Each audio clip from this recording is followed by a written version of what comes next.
ये है संग सुहो, संग जिन्वू का बेटा, जिसने काफी सारी नई स्किल्स को एक्वायर कर लिया है जो कि जिन्वू के पास भी नहीं थी। और अगर तुम सोलो लेवलिंग के फैन हो तो तुम्हें पता ही होगा, सोलो लेवलिंग की एक सीक्वल मानवा भी है जिसका नाम सोलो लेवलिंग रैग्नारॉक है, जिसमें जो न्यू चैप्टर्स की स्टोरी है वो संग सुहो को प्रोटैगनिस्ट के तौर पर दिखाती है, जिसकी स्टोरी काफी ज्यादा खतरनाक चल रही है। और तुम लोगों को इसके बारे में जरूर पता होना चाहिए क्योंकि इसमें सुहो इस फॉर्म से इस फॉर्म में ट्रांसफॉर्म हो चुका है, वो भी स्टार्टिंग के कुछ चैप्टर्स में। तो तुम समझ ही सकते होगे आगे आने वाला खतरा कितना ज्यादा खतरनाक होगा। और अब कंटिन्यू करते हैं जहां पर हमने पिछली बार की कहानी को छोड़ा था। तो सुहो एक डंजन रेड में आ चुका था कुछ स्ट्राइकर टीम के साथ, जहां पे वो अपना लेवल अप करने आया था, जहां पर वो अपने सारे क्वेस्ट को कंप्लीट करता जाता है, जिसके बाद उसको एक रिवॉर्ड के तौर पर उसको एक स्किल मिलती है जिसका नाम होता है स्टॉर्म स्लैश, जिसको वो वहीं पर ही टेस्ट करता है और डिस्कवर करता है कि उसका माना इस स्किल को यूज करने के बाद काफी जल्दी डिक्रीज होता है। और जब वो इस स्किल को टेस्ट कर ही रहा होता है तभी उसकी नजर पड़ती है एक तलवार पर जो कि वहीं पर ही पड़ी हुई होती है और रेड कलर में ग्लो हो रही होती है। और सुहो उसको उठाने जाता है, तभी वो तलवार अपने मन ही मन बोल रही होती है कि एक बार तुम मुझे पकड़ो, तो जैसे ही तुम मुझे पकड़ोगे उसी टाइम तुम्हारी बॉडी के चिथड़े उड़ जाएंगे। और इतने में सुहो उसको उठा लेता है, जिसके बाद वो तलवार भी शॉक हो जाती है और अपने आप से ही कहती है कि नहीं, ऐसा हो ही नहीं सकता, कोई मामूली इंसान ऐसा कर ही नहीं सकता, मैं जिसने मोनार्क ऑफ फैंग्स की पावर को ले रखा है वो मेरे ऊपर कंट्रोल कर ही नहीं सकता, ऐसे आखिर हुआ कैसे। तभी सुहो को एक ब्लेसिंग के तौर पर एक रिवॉर्ड मिलता है जो कि होता है ग्रेट स्पेल कास्टर कैंडारूज ब्लेसिंग, जिसमें सुहो की बॉडी स्ट्रांग हो जाएगी और उसके साथ उसको एक हेल्दी लाइफ मिलेगी। और इसी के साथ साथ उसको लॉन्गेटिविटी भी मिलती है जो कि जिन्वू को भी मिली थी, इसमें वो अपनी सारी बीमारियों से और पॉइजन से इम्यून हो जाएगा। इसी के बाद सुहो उस तलवार को यूज करना चाहता है और डिसाइड करता है कि वो एक बार इस तलवार को भी यूज करके देखेगा कि आखिर में ये किस तरह से वर्क करती है। और जैसे ही वो इसको यूज करता है उसका एक सिंगल यूज ही सुहो के माना लेवल को इतना ज्यादा डिक्रीज कर देता है कि सुहो भी समझ नहीं पाता। लेकिन इसी के साथ साथ ये तलवार इतनी ज्यादा डिस्ट्रक्टिव होती है कि वहाँ पे आसपास में जो भी चीजें पड़ी होती हैं सबको तबाह कर देती है। जिसके बाद सुहो समझ जाता है कि अगर वो तलवार यूज करेगा तो उसका माना तो डिक्रीज होगा ही, लेकिन जो डिस्ट्रक्शन होगा वो भी काफी ज्यादा होगा। और इस सब के बाद सुहो उस डंजन से सबको बाहर निकालता है जो भी वहाँ पर फंस चुके होते हैं। जैसे कि हमने पिछली वीडियो में भी डिस्कस करा था कि वो एक स्ट्राइकर टीम के साथ यहाँ पर आया था, तो वहाँ पर जितने भी लोग बच गए थे उन सबको डंजन गेट से बाहर निकालना स्टार्ट कर देता है। इसके बाद सुहो वापस से उसी जगह पर चला जाता है जहाँ पर उसको वो तलवार मिली थी। वहीं पर ही कुछ लोग मरे हुए होते हैं जिन्हें सुहो देख करके कहता है कि आखिर ये कैसे हुआ। जिसके बाद वो तलवार सुहो से कहती है कि इन सबको मैंने ही मारा है, ये सब लोग इस जगह पर बिना मेरी परमिशन के आए हैं और इन सबको तो मरना ही था, ये मेरी ड्यूटी है इस जगह को प्रोटेक्ट करने की। आफ्टर ऑल ये जगह फैंग ऑफ मोनार्क की है। जिसके बाद सुहो बैरूस से पूछता है कि क्या मैं इंसानों को अपनी शैडो आर्मी में ले सकता हूँ। जिसके बाद बैरूस से कहता है कि ऑफ कोर्स यंग मोनार्क आप कुछ भी कर सकते हैं। जिसके बाद सुहो उस तलवार को वहीं पर ही गाड़ देता है और उन दोनों लोगों को लेकर के वहाँ से जाने लगता है। जिसके बाद बैरू सुहो से कहता है कि क्या आप इन लोगों को अपनी शैडो आर्मी में नहीं लेंगे। जिसके बाद सुहो बैरू से कहता है कि अगर ये लोग मरने के बाद भी लड़ेंगे तो इनडायरेक्टली ये इन लोगों की एक पनिशमेंट होगी और मैं ऐसा नहीं चाहता। और इसके बाद सुहो उस तलवार को वापस से देखता है और अपने मन ही मन सोचता है कि अगर मुझे अपने पेरेंट्स से मिलना है जिनसे मैं अभी नहीं मिल सकता because of outer space invaders, जिनके बारे में मैं तुम्हें पहली वीडियोस में बता चुका हूँ। और दोबारा से एक बार शॉर्ट में बता देता हूँ कि जिन्वू आउटर स्पेस में जा चुका है पृथ्वी को प्रोटेक्ट करने के लिए बाकी सारे मोनार्क से और एक स्पेशल बीइंग से जिसका नाम इतारिम है। और उसकी मदर का अभी तक पता नहीं है कि वो आखिर में है कहाँ पर। और यही सब सोचते हुए सुहो कहता है कि उनको बचाने के लिए और उनसे मिलने के लिए अगर मुझे कुछ भी करना पड़े तो मैं करूंगा, मुझे किसी से भी पावर लेनी पड़े तो मैं लूंगा। और उस तलवार से कहता है कि अगर इतारिम इस पृथ्वी पर आ गया तो ये जगह वैसे भी नहीं बचने वाली, मैं तुम्हारी मदद चाहता हूँ इस जगह को प्रोटेक्ट करने के लिए। जिसके बाद वो तलवार अपने मन ही मन सोचती है और कहती है शैडो और फैंग अब आपस में नहीं एक साथ लड़ेंगे बैटलफील्ड पर। इसी के बाद हम लोगों को दिखाया जाता है कि एक हंटर जिसको सुहो ने उस डंजन ब्रेक से बचाया था वो आकर के एक इंटरव्यू देता है और सुहो ने किस तरह उन लोगों को बचाया वो सब इंटरव्यूअर को बता देता है। और वो ये सोचता है कि एक बहुत ही अच्छी अपॉर्चुनिटी है सुहो का डेट उतारने के लिए, क्योंकि सुहो ने उसकी लाइफ बचाई थी। और उसी शाम एक आर्टिकल अपलोड होता है इंटरनेट के ऊपर जो कि बताता है कि किस तरह एक ई रैंक हंटर ने सारे हंटर्स को बचाया एक डंजन के अंदर। इसके बाद काफी सारी गिल्ड सुहो को इनवाइट करना स्टार्ट कर देती हैं अपनी गिल्ड के अंदर और चाहती हैं कि सुहो जल्दी से जल्दी उनकी गिल्ड को ज्वाइन कर ले। इसी के बाद हम लोगों को दिखाया जाता है कि सुहो अब घर पर आ चुका है उस तलवार को लेकर के और उस तलवार से कहता है कि हमें बात करनी होगी फैंग ऑफ राखन। और यहाँ पर हमें पता चलता है कि इस तलवार का नाम फैंग ऑफ राखन है। जिसके बाद फैंग्स ऑफ राखन सुहो से कहती है कि अगर तुम चाहते हो कि हम दोनों आपस में एक साथ वर्क करें तो मेरी एक कंडीशन है, मुझे दूसरी लोकेशन पर जाना है फैंग्स ऑफ मोनार्क की और मुझे उन प्लेसेस की सारी लोकेशन पता है जहाँ पर फैंग मोनार्क्स का थोड़ा सा भी अंश है, भले ही वो कितना दूर क्यों ना हो। और मैं फील कर सकती हूँ या फिर कर सकता हूँ, जो भी इसका जेंडर होगा वैसे, पर यहाँ पर वो कहता है कि मैं उस जगह को फील कर सकता हूँ कि वो जो गेट है वो ऑलरेडी जा चुका है। तुम लोग जो डंजन ब्रेक कहते हो शायद से वो हुआ होगा। जिसके बाद सूहो कहता है कि लगता है फिर वो साइट जरूर एक फील्ड टाइप डंजन होगा। जिसके बाद ये लोग डिसाइड करते हैं कि ये लोग अब उस डंजन के अंदर जाएंगे और वहां पर जाकर के सारी चीजों को चेक करेंगे। जिसके बाद सूहो, बेरू और फैंग्स ऑफ राकन पहुंच जाते हैं उस साइट पर। जिसके बाद सूहो वहां के सिक्योरिटी कैमरास को तोड़ देता है और अंदर चला जाता है। जिसके बाद सूहो कुछ अलग सी चीज नोटिस करता है और कहता है कि क्या सारे फील्ड डंजन्स ब्लू फॉग के होते हैं। जिसके बाद बेरू सूहो को बताता है कि ये माना है आउटर स्पेस से, ये डायमेंशनल वॉल से ब्रेक होकर के यहाँ पर आ रहा है। जिसके बाद फैंग्स ऑफ राकन कहता है कि ये फॉग ही वही रीजन है जिसकी वजह से मैं इस ग्राउंड पर आ पाया और इस पृथ्वी से जुड़ पाया। और काफी सारी ऐसी एंटिटीज हैं आउटर स्पेस के अंदर जो पूरा ट्राई कर रही हैं इस डायमेंशन के अंदर एक बड़ा होल करने के लिए, जिससे वो अपनी पूरी सेना इस डायमेंशन के अंदर भेज सकें। जिसके बाद सूहो समझ जाता है कि जरूर यहाँ पर इथारिम की बात हो रही है। इसी के बाद बेरू कहता है कि जिस भी बीइंग के पास ज्यादा माना होगा उतना ही ज्यादा वो अफेक्ट होगा डायमेंशनल ट्रेवल से, जैसे कि मैं। मतलब यहाँ पर भी बेरू अपनी बढ़ाई मारना नहीं छोड़ता है। वैसे एक्चुअली में ऐसा ट्रू भी है। तभी बेरू का यहाँ पर साइज इतना छोटा हो चुका है। ये लोग यहाँ पर इतनी बात कर ही रहे होते हैं तभी सूहो के पीछे इस डंजन के मॉन्स्टर्स आ जाते हैं। जिसके बाद पावर्स ऑफ फैंग कहता है कि अब मुझे अपनी पावर्स का थोड़ा शो ऑफ करना पड़ेगा, लेकिन सूहो उसका यूज ही नहीं करता है। इनफैक्ट वो अपने फिस्ट से ही उन मॉन्स्टर्स को मारना स्टार्ट कर देता है, क्योंकि सूहो चाहता है कि वो अपने एनिमीज के सामने बिल्कुल भी प्रिडिक्टेबल ना हो। मतलब कि वो क्लोज रेंज में फिस्ट यूज करेगा, मिड रेंज में कोई वेपन, और अपनी मूवमेंट्स को जितना हो सके उतना ज्यादा चेंज करता रहेगा। और फैंग्स ऑफ राकन को रूलर्स अथॉरिटी की वजह से कहीं भी कभी भी यूज कर सकता है मिड रेंज के अंदर,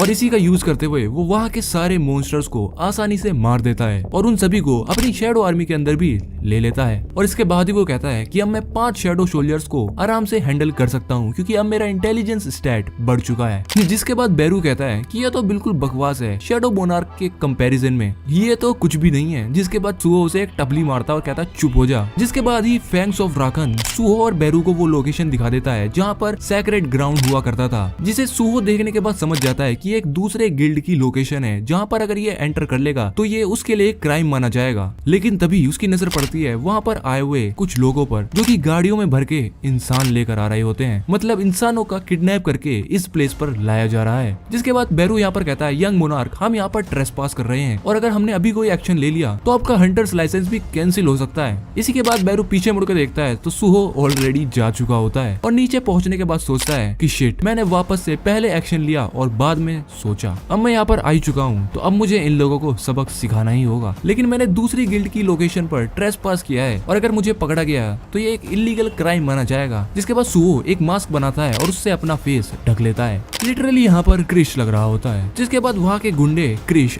सूहो पर अटैक करना स्टार्ट कर देते हैं, जिसमें ऑब्वियसली सूहो जीत जाता है। लेकिन इसी के बाद फैंग्स ऑफ राकन को कुछ फील होता है, वही प्रेजेंस जिसकी वजह से वो लोग यहाँ पर आए हैं, और सूहो को उस लोकेशन के बारे में बता देता है। जिसके बाद सूहो उस वेयर हाउस के अंदर जाता है और देखता है वहाँ पर ऑलरेडी किडनैपिंग का सामान रखा हुआ होता है। जिसके बाद बेरू कहता है कि ये प्रेजेंस कुछ अलग सी लग रही है। इतना ही वो बोल पाता है, इतने में उसकी नजर पड़ती है वहाँ पर रखे हुए कुछ डॉग्स के ऊपर। जिसके बाद सूहो कहता है कि क्या वो यहाँ पर डॉग्स को भी कैद में रखते हैं। जिसके बाद फैंग्स ऑफ राकन कहता है कि वो कोई डॉग नहीं है, वो एक डिसेंडेंट है king of beast, fang of monarch का। शैडो मोनार्क से हार जाने के बाद उस जंग में फैंग ऑफ मोनार्क ने असाइन किया था एक गार्ड को जो कि बाकी सारे डिसेंडेंट को एस्कॉर्ट करेगा उस सेंचुरी तक। उसे भरोसा था कि दूसरा फैंग मोनार्क आएगा और जब वो आए तो उसकी ब्लड लाइन सर्वाइव कर पाए, इसलिए उन्होंने ऐसा डिसीजन लिया था। लेकिन सच कहूँ तो मैंने वो होप छोड़ दी है कि कोई फैंग ऑफ मोनार्क जन्म लेगा। मैं सिर्फ चाहता हूँ कि उसका जो डिसेंडेंट है वो जिंदा रहे।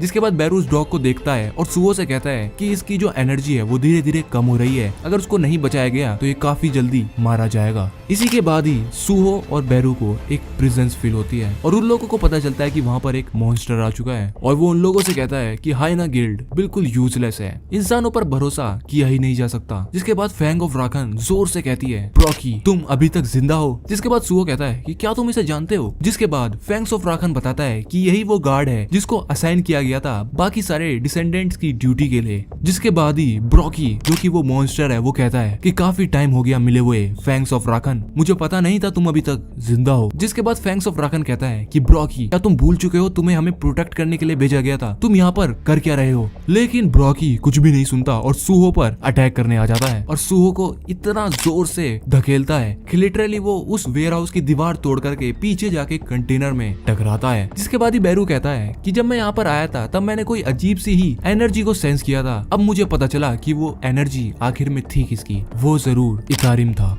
जिसे सुनने के बाद सूहो काफी ज्यादा सरप्राइज हो जाता है, लेकिन उसका काफी सारा ब्लड भी निकल चुका होता है और ब्रॉकी का ये सिर्फ पहला ही अटैक था, लेकिन सूहो के लिए काफी ज्यादा ब्रूटल साबित होता है। जिसके बाद बैरू काफी जोर से चिल्लाता है और कहता है कि मैं इसके अंदर से इतारिम की एनर्जी को महसूस कर सकता हूँ। जिसके बाद फैंग्स ऑफ मोनार्क ब्रॉकी से कहता है कि आखिर तुम यहाँ पर फैंग्स ऑफ मोनार्क के डिसेंडेंट के साथ कर क्या रहे हो। जिसके बाद ब्रॉकी कहता है कि तुम्हें क्या लगता है मैंने अपने लेवल ऑफ स्ट्रेंथ को अभी तक कैसे मेंटेन करके रखा है, अपनी सेंचुरी को खोने के बाद भी। कमजोरों की जिंदगी ताकतवर लोगों के हाथ में ही होती है और ये सर्वाइवल ऑफ द फिटेस्ट है, जो भी यहाँ पर फिट होगा वही इस दुनिया में जिंदा रह पाएगा। मैं रेगुलरली कंज्यूम कर रहा हूँ उसका ब्लड जो कि मोनार्क की ब्लड लाइन से आता है, इसीलिए मैं इतना ज्यादा पावरफुल हो चुका हूँ। और इसके बाद ब्रॉकी को काफी ज्यादा गुस्सा आ जाता है और वो हमला करने के लिए आता है, लेकिन सूहो सिर्फ अपनी 2 उंगलियों से ही उसे धूल चटा देता है और उस डॉग को बचा लेता है जिसको ब्रॉकी खाने ही वाला था और फैंग्स ऑफ राखन की मदद से उस पे काफी सारे स्लैशेस भी मारता है। और इसी के बाद हम लोगों को देखने को मिलता है पहला अलायंस शैडो और फैंग के बीच में। और इसी के बाद सूहो को क्वेस्ट मिलता है इस हाइना यानी कि ब्रॉकी को मारने का। जिसके बाद इन लोगों के बीच काफी ज्यादा ब्रूटल बैटल स्टार्ट हो जाती है, जिसमें कभी सूहो ब्रॉकी पर अटैक करता है तो कभी फैंग्स ऑफ राखन।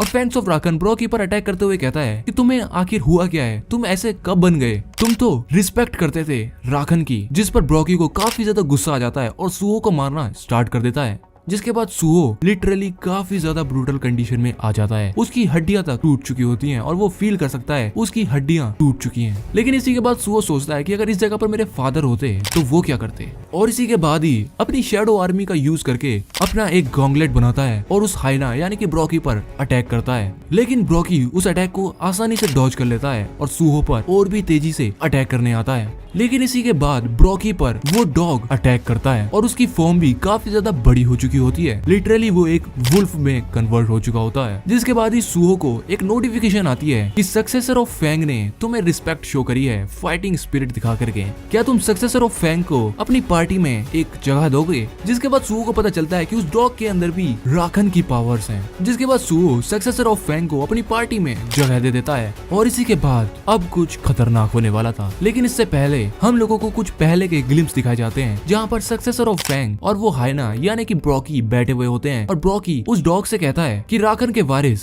हम लोग शैडो मोनार्क से उस जंग में हार चुके हैं और वहाँ पर आपस में कुछ बातें कर रहे होते हैं। लेकिन तभी वहाँ पर कुछ लोग आ जाते हैं और वो डॉग काफी ज्यादा डर जाता है, लेकिन ब्रॉकी उनसे बिल्कुल भी नहीं डरता और उन पर अटैक करता है, जिस पर वो लोग ब्रॉकी को काफी ज्यादा जख्मी कर देते हैं। जिस पर ब्रॉकी कहता है कि तुम लोगों ने अभी तक मुझे मारा क्यों नहीं। तभी जिन लोगों ने ब्रॉकी पर हमला किया होता है उनमें से एक कहता है कि ये मॉन्स्टर काफी यूजफुल लगता है, इसको हमें नहीं मारना चाहिए, मैं इसको चूज करता हूँ। और एक गोल्डन पार्टिकल को ब्रॉकी की आंखों के पास ले जाते हैं, जिसके बाद ब्रॉकी एकदम से उनके कंट्रोल में आ जाता है। जिसके बाद वो लोग ब्रॉकी से कहते हैं कि आज से तुम्हारा मिशन होगा ह्यूमंस को जिंदा कैप्चर करना और उन लोगों को हमारे पास लेकर के आना। जो चीज मैंने तुम्हारे अंदर प्लांट करी है वो तुम्हारी ताकत को बहुत ही ज्यादा इनहेंस कर देगी और तुम्हें काफी ज्यादा हेल्प करेगी। जिसके बाद से ही ब्रॉकी एक खतरनाक हाइना में बदल चुका होता है। और इसी के बाद हमें पता चलता है कि ये सारी मेमोरीज सूहो ने देखी हैं, क्योंकि अब वो सक्सेसर ऑफ फैंग्स के साथ मिल चुका है। इसी के बाद सूहो समझ जाता है कि जिन लोगों ने भी ब्रॉकी की आंखों के साथ ऐसा कुछ किया है वो जरूर इतारिम के साथ कनेक्टेड है।